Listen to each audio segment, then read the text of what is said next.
according to a September 27, 2022 poll from Angus Reid. 49% of respondents believe the word arrogant best describes Canadian Prime Minister Justin Trudeau. 45% said they believed that Trudeau was dishonest, while 39% said he was corrupt. By any standards, these numbers indicate a virulent lack of trust among Canadians regarding ruling Prime Minister Justin Trudeau. He is still in power, of course. Cultural Action Party can't help but pose a salient question. Who is it that actually wants Trudeau to be the leader of our country? It's with no small degree of irony that we respond with the following. Non-Canadians with vested interest in controlling the fate of a dying democracy. Has Justin Trudeau transitioned Canada to a plaything for international power players like World Economic Forum?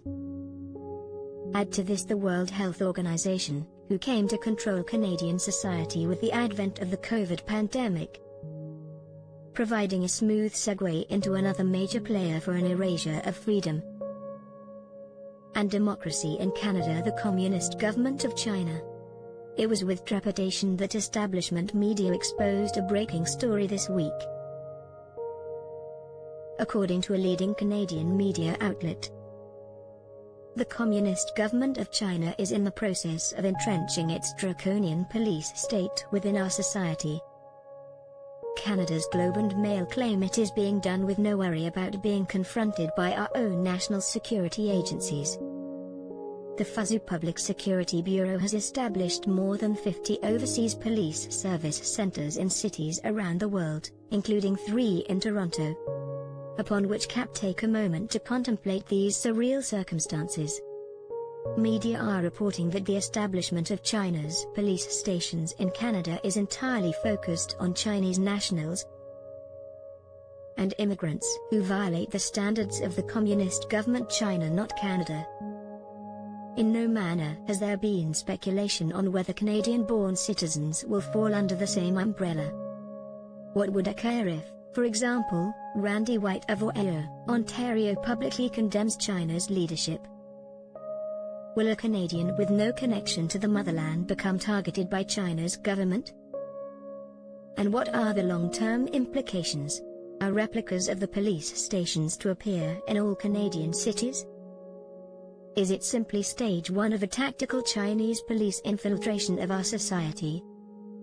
You won't be hearing Prime Minister Trudeau rail against the postmodern development. Justin Trudeau is China's man in Canada. The history of Liberal Party connections to the Chinese government go back a half-century. Throughout this 50-year time period, media has yet to expose the relationship to Canadians. Earlier this month it was reported in the Canadian media that dozens of Chinese-Canadian organizations had come together to condemn an upcoming parliamentary trade mission to Taiwan. What was missed at the time was that the organizations in question were actually members of China's United Front Network, which is tasked with influencing foreign societies to Beijing's benefit. Poll: 1 in 3 Canadians believe Trudeau should stay in power as Tories edge ahead. So says an article delivered this week by Global News. Being a division of our Liberal government, mainstream media take the edge off the development. A proper headline would read like this: 2 out of 3 Canadians want Justin Trudeau gone. When it comes to vote intention, the Conservatives are currently on top with 37% of the vote among decided or leaning voters.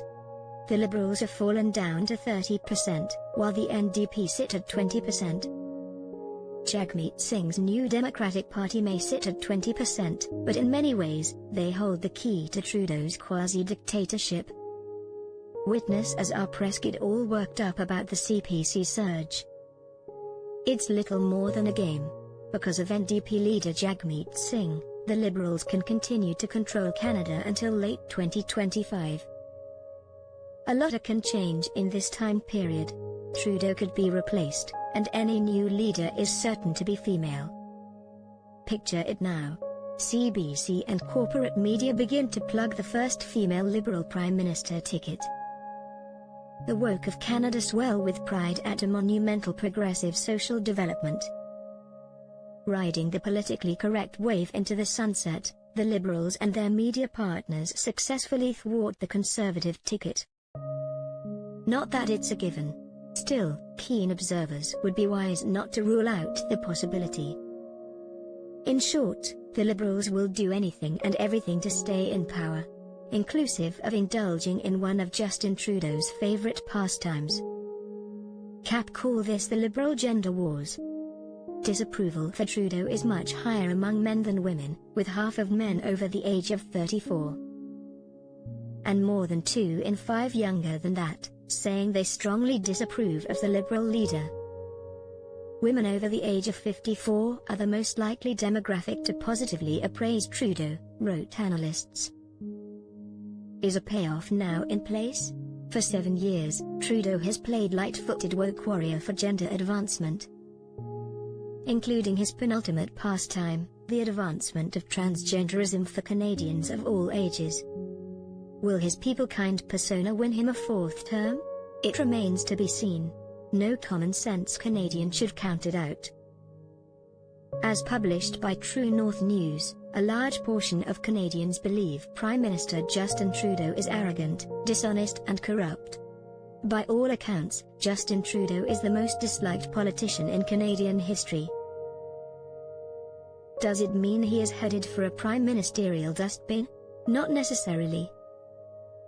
After globalizing Canada in the style of presumed parent Pierre Trudeau, Canadians should wonder who holds the balance of power in Canada. Media want Trudeau. So too WHO, China, Islamic governments, LGBT leaders and transgender promoters. If a despised Justin Trudeau wins a 4th term as Prime Minister, these forces will be the reason for it.